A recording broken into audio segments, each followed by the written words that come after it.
I think our position has been pretty clear. We are a European university, we are an international university.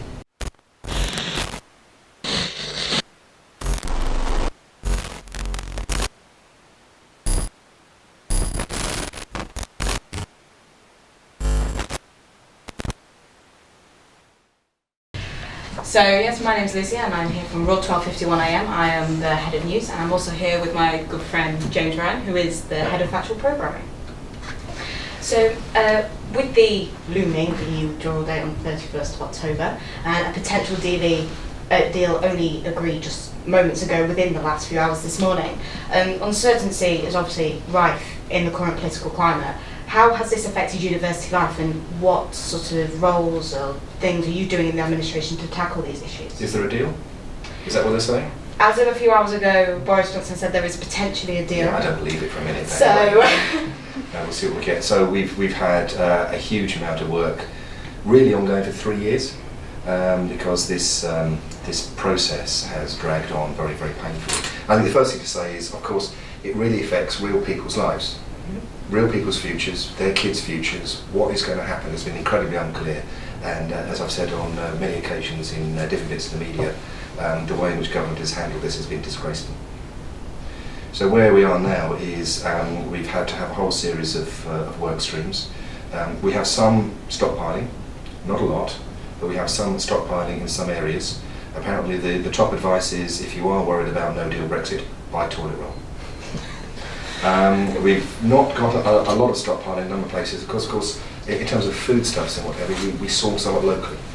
So we don't, in terms of food and so on, have the same sorts of problems that other institutions have.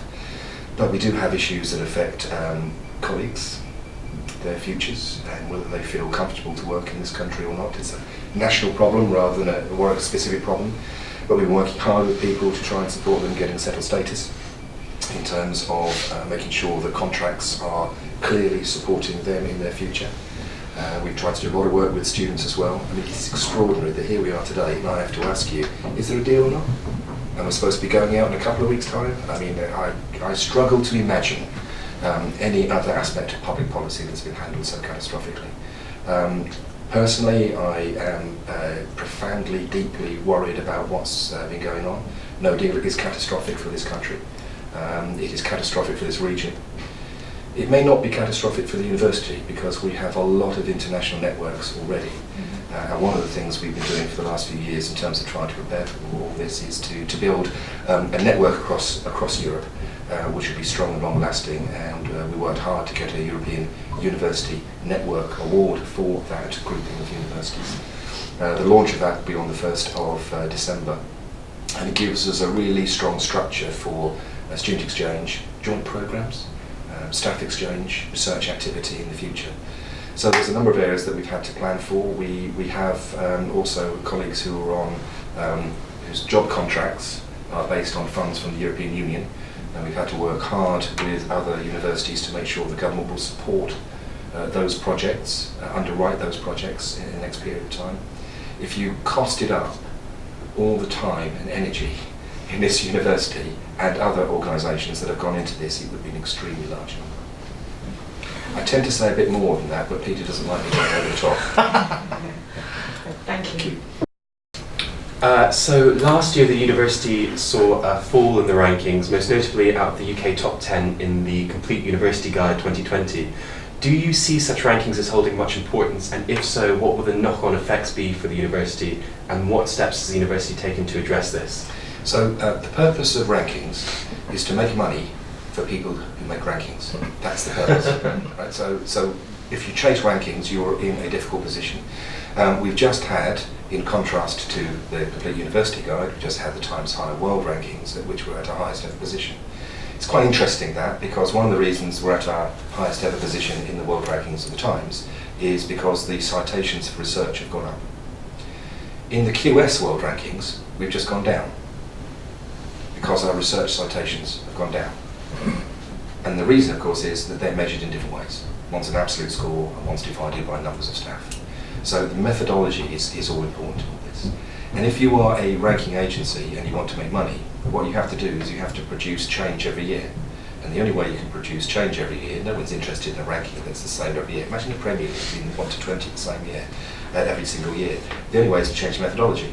So a lot of methodology has changed recently to the extent to which in The Guardian, King's College London, you will find, is the 65th best university in Britain, which is stretching credibility beyond any kind of measure. What we're doing, to answer the second part of your question, is we're focusing on the core. So the core is, how do we have better education, better educational outcomes across the whole range? How do we have better research outcomes across the whole range? And then report that and look at this as a long-term project. If over time the trend across the board is downwards, then there was something else to look at. In this period where methodologies are changing so much, I think we just have to do that.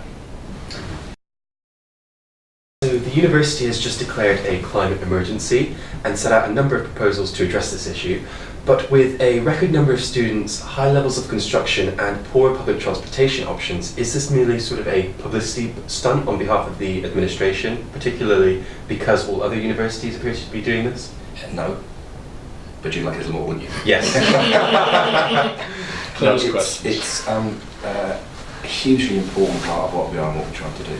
So the point of declaring the emergency is to start work, not to make declarations of what we're doing. We might do lots of things, so we can get onto some of that, but to start work. So the work that we need to deliver, for example, is around a transport strategy. There are key elements to its transport strategy, which are around, for example, trying to get a railway station that sits between Kenilworth and Coventry for people coming from Leamington, to try to get the light rail system that we're designing here on campus into Coventry, from Coventry to the hospital and from Coventry station down to here, to work really hard on electric and autonomous vehicles on campus to get people around, and also through an accommodation strategy to work with students to understand how much demand there could be for more students to live in, on or around campus, which again would take a number of the transport miles out.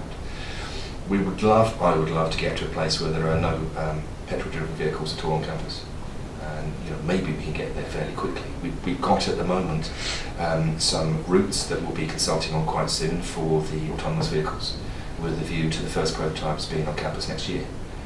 If they're on campus next year and the prototyping works, then we'll be able to start running far more of that. The next phase is to run some of those vehicles from here to Tower Hill Station, getting onto public roads. That might be the following year, but with a little luck it might be earlier, and again that's a fantastic proof of concept. So we're trying to get as much as possible real momentum into that whole transport side. That's not enough though. Need to think about energy as well. We've always done a lot on energy.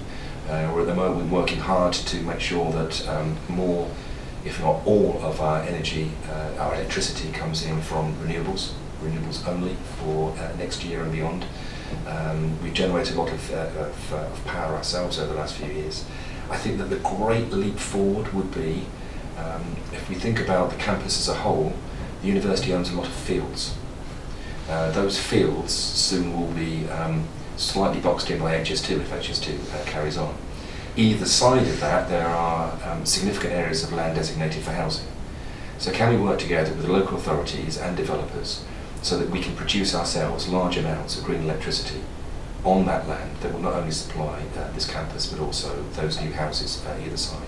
If we could do that, it would be a fantastic demonstrator.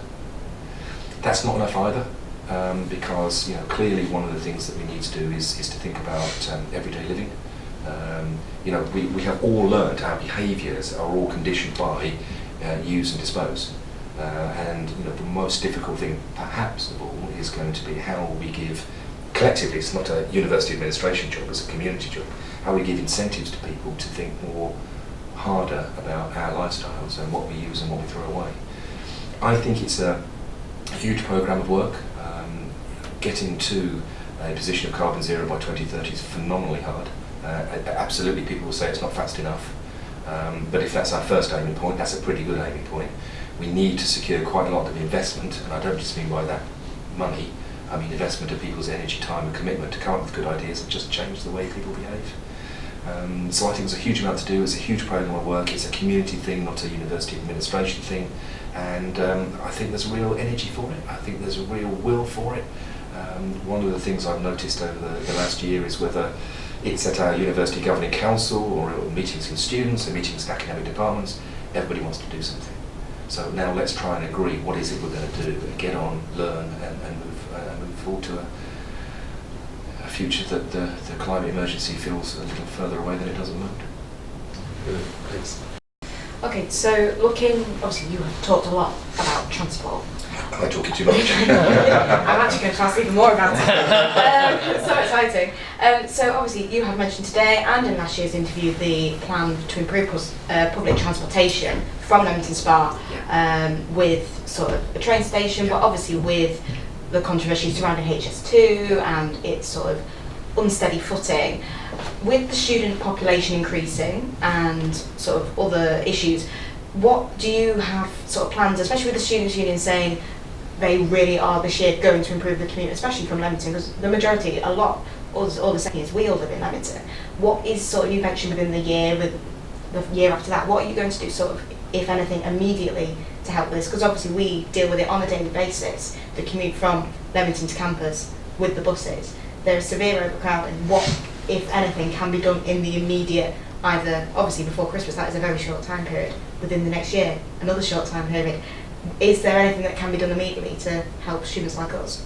So there's about 7,000 or thereabouts students in Leamington area, and about 7,000 or thereabouts in the Coventry area. And one of the things that's been really noticeable recently is a lot of the growth has been in the Coventry area rather than the Leamington area. There has been growth, but it's stayed relatively, as a number, relatively stable. And one of the reasons for that is what you've just described. Yeah. You know, it's a real challenge getting to and from. We have, as I'm on camera, I shall now go into diplomatic mode, engagements with the bus companies, as does the SU, about crowding, about service, about time. I think we and the SU together have enlisted quite helpful support. In particular, the local Member of Parliament at Western is incredibly powerful in this space, incredibly articulate and very, very determined. Because one of the other problems, as you will well know, is the air pollution problem, which is exacerbated by the nature of the buses. So we are part of a group which actually includes the district council, talking to the bus companies about timing and about capacity, and also about the possibility, and I better not say too much about this, of additional capacity to come up and down, which might not be provided by that bus company. Right. We've just hired somebody to come in as our transport lead, and his job is what progress can we really make in this space very, very quickly. Because as you say quite rightly, that the railway station will be transformational, but it's not going to happen in the short term. You know, we've got, so it is the #1 rail project now for Warwickshire County, and the county is the transport authority, so that really is an important step forward. And it is registered with the railway authorities, and it's registered with the Department for Transport. So all that first base work is done, it's in place, has been achieved over the last year, but now we have to get to the difficult piece of so when and how and all the rest of it. And exactly as you say, HS2's future is critical to that. There are many possible outcomes to the HS2 review. My personal expectation is that we will have it still going into Birmingham. How much of it goes north, I don't know. I suspect it won't be very quick. It'll be slow high speed or whatever euphemism they'll come up with. But in a sense, if it's about capacity, more capacity and regeneration, I'm not sure that matters hugely. If that does still go ahead and on the time track that we're talking about, that will give us a timeline for that railway station, because that railway station would be exactly where HS2 comes across the existing line going up, because that land is already bought by HS2. So that would give us a timeline and something to work to, and then we just have to work on getting a better route from there onto campus. But the first initial challenge that you quite rightly said is what can we do through our transport engagements this year to improve that bus service, which I'm told, I don't know if I dare say this, is better than it used to be.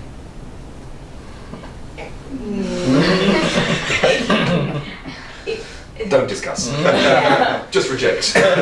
Try getting on the bus at any time after 3 o'clock during the day. Yeah. I see the cues. So there have been widespread allegations that you, Stuart Croft, are actually Disco Dave. Can you respond to such rumours? Who?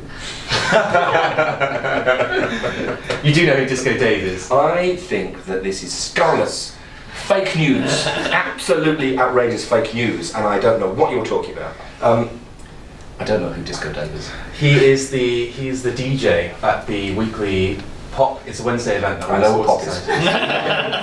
Why didn't you tell me about this, Peter?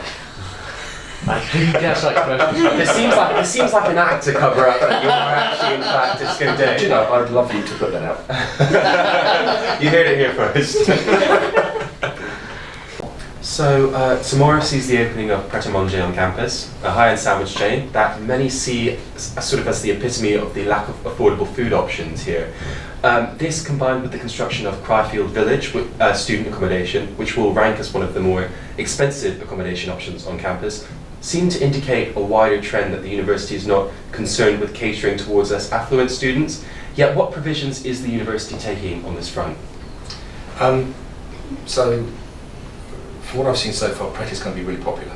So let's look at the general rather than the specific. I think that would be a good thing. We have some of the lowest cost accommodation on campus of any Russell Group institution, and that's deliberately so. And we've got a ladder of rents which we work every year with the SU to agree the ladder and the raises in it to try to do exactly what you describe. What is incredibly interesting in the last few years is that the demand from students is lowest at the cheapest end. So we're doing a lot more work at the moment trying to understand what that is and how that can be the case, because the number of students from less financially advantaged background is increasing quite significantly. So something is going on there that we need to understand in quite a bit more detail. That's not to say there's going to be radical change in policy. It's just to say it's something we need to understand a great deal more there. That will be part of the accommodation strategy work that we're doing this year. Now, affordability and unaffordability. So one of the things that we're trying to do is to create, in some of the spaces we were just talking about, more opportunities for people to make their own hot drinks, especially around the library and so on. And to try and work and to talk with students about when we're thinking about dwell spaces as opposed to study spaces, what other facilities would actually really help. Because there's no point me thinking about it because I don't live in, as it were. So we need to understand from people what that will be, and we've done quite a lot about that, and we'll do quite a lot more around that. So the ill mental health of university students is a recurring subject covered in the national news. Do you think that the current mitigating circumstances and extension systems at Warwick work for students who applied for them due to mental health? So let me answer that with three bits. First bit, I get very frustrated with the national debate about mental health issues in students because actually, if you look at all the data, the challenges around mental health are young people as a whole. It's not a student-specific problem. In fact, very, very slightly, it's less likely to be the case if you're a student than if you're not a student. What do we then do with that as a university? Well, I think the second thing I want to say is that over the last 10 years, whatever your politics, austerity has bitten really deeply. And what austerity has done is it's hollowed out the state. And there are a series of areas where we can see this. We see this in the police, where we have to carry out more police functions now because there are fewer police officers. And we see this in lots of areas of health. So mental health provision now must be provided by the universities because you get such relatively less good support from the NHS. I was making sure I wasn't saying the wrong thing there. Less good from the NHS. So now in the new system that we brought in, I'm getting to your third point. The new system we brought in is one of specialism and speedy reaction. So somebody arrives, says they've got a challenge at well-being in terms of mental health, or a parent is in touch, family's in touch, friends are in touch, tutors in touch. Somehow there is that first connection. That person will be seen that day. Then they will have specialist support and assessment within 2 weeks. In many parts of the NHS, that will take you 18 months. Now, that then provides for us, so I'm now getting to the answer to your question, that now provides for us a completely different basis of information and engagement to think about how we deal with issues around, for example, mitigating circumstances. So we had a big reform last year of mitigating circumstances which went through Senate in the July meeting to think about how we do this more efficiently, even more humanely, in an even more engaged way, and we'll be rolling some of that work out this year. But it's going to be a really important project with the SU to understand how that rolls out, but also to understand how this hopefully greatly improved system of support can be connected into that to help support those students who have those kind of challenges. So sort of following on from you talking about the wellbeing resources here at the university, would you say they are able to cope with the increasing demand of the university population? Because obviously it's increasing year on year and year. Is the right support in place for the students who need it? So today I would say yes, but it's something we need to keep constant review of. And I would say today yes, because I know, having looked at the information that we've had about numbers of students in the past few weeks coming to wellbeing support from whatever route, and how quickly they've been seen and the support they've had, at the moment it feels right. As you probably all know, there's been a huge amount of work and investment to get to that point, to get to that much better place. Does that create for us a stable platform for the future? I don't know. And that's what we really have to constantly reflect on, whether we've got enough resource, enough support, given the sets of changes that we see and challenges throughout society. So today, yes, but something absolutely to keep under review. Thank you. So the board recently covered the university's failure to inform victims of the group chat who returned this year that 2 of the perpetrators banned for 1 year would not be back on campus. Given that you personally apologized on the BBC for failing to communicate with the victims as well as the complainants, and in the context of the independent review outcomes promises, do you feel that you have failed those victims? I feel that it was a very complicated case about who had what knowledge about who was involved, because this wasn't about the victims who had complained, this was about others who were affected, and personal data is protected as much as it possibly can be. In our new system that we have now launched, where we will have a liaison officer to work with students, that situation won't happen again, because we'll have people who will directly be working with, informing, connecting those who have complained, those who are affected, with where the developments are. I am really sorry that you ran that story because of those complaints. I'm sorry that happened. I want it not to happen again, and that's why we've set up this part of the system that we have, having student liaison officers to liaise with students so they can understand where we are in the process, what's going on, what will happen next, and to the extent to which it's possible and desirable, advance information about what's coming out. Roll. On a somewhat related note, there has been a rise in the number of hate crime incidents in Canley and the area surrounding the university. What lies behind this trend, and how is the university ensuring student safety off campus? So the Canley challenge specifically is because of the rise of gangs in Coventry. Okay. That's specifically the problem, and there have been 2 particular gangs who have been fighting turf wars in Coventry with 2 different sets of descriptions. One has suffered significant attrition by the police and the other hasn't, and the one that hasn't has caused some real challenges in Canley. We've worked very closely with the police on this. A number of the people who were affected are Chinese nationals, so we've worked very closely with the Chinese embassy on this as well. In fact, I had a meeting with people from the Chinese embassy just last week where we're reviewing what we're doing this year and what kind of support we're giving. So support has included, for example, putting on minibuses to support people getting there and back. At the moment, the situation seems a lot better, but you can't be too complacent about that. You know, there's a lot more resources, a lot more work going on there. So there is a very particular set of issues, I think, around those very particular hate crimes, as you quite rightly call them in Canley. Now, there's a wider problem, and the wider problem which is better than on as well, which is, as we all know, I think, if you look at this, the challenge across the country around hate crimes has grown quite significantly in the last 3 and a bit years. And we all know what happened 3 and a bit years ago. So how we as a community engage with that is really important. One of the really key roles, I think, for us in terms of a community and a university in terms of talking about values is just to be very, very clear that hate crime is unacceptable. Must never be accepted. And we have to talk about that, not just assume it.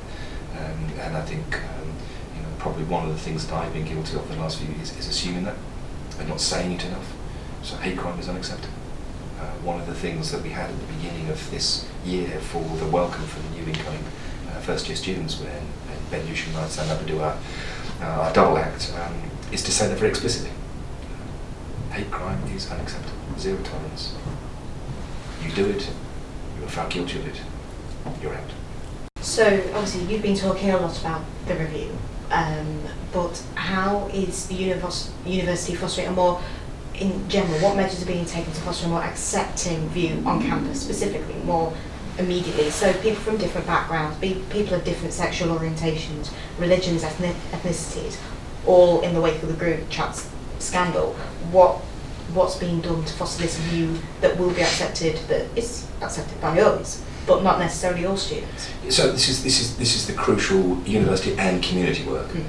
So going back to something I was just talking about, one of the things I and others, I think, are in reflection now, are very clear about, is that we weren't explicit enough.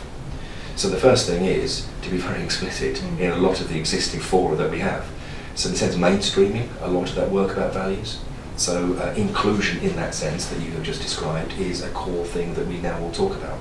We also have the creation of our new social inclusion committee. That's a part of the governance mechanism, as it were, which reports into Senate and reports into the University Council. We have resources that we're putting into that as well. We have a training programme which is going on at the moment for all senior managers in the university around different aspects of inclusion and exclusion. We have through IATL a lot of work on workshops on again kind of mainstreaming and working through these issues very directly. So a lot of mechanisms, a lot of discourse, a lot of explicitness. What we haven't had yet is the second part of your question, which is the pushback. That's what we haven't had yet. So, and I'm sure you are right. I'm sure that there will be at some stages people who will push back against this element for whatever reason, whatever piece of ideology comes forward at that point, and then we will be put to a test. We will put to a test as a university in terms of our processes and procedures, and we'll be put to a test as a community. And I think you're right to say that's coming and we need to be ready for it. But now I think the work is very much about just being very explicit, building that messaging and doing a lot of that kind of work and doing things that perhaps a year ago we wouldn't have thought a year ago about having a training course for heads of department and vice chancellors and others about these sorts of things, because we know it. That's not good enough anymore. So that's part of the work, I think, at this stage, and then we have to reflect and see where we are, probably at the point at which, as I say, we get some pushback. Thank you. Following on from that, how do you think the university can balance this idea of student activism with the idea of free speech? So how is that going to be, because obviously it falls with everything we've been asking, sort of surrounding from the group chat to including more groups within the university in society. So how is that going to be balanced with free speech but also managed or observed by people within the university? Yeah. So I sort of wish we'd stopped before we asked that question, because it is for all of us, it's so hard. So we have a duty in law to allow free speech on campus. So any free speech must be allowed on campus by law. But what is free speech?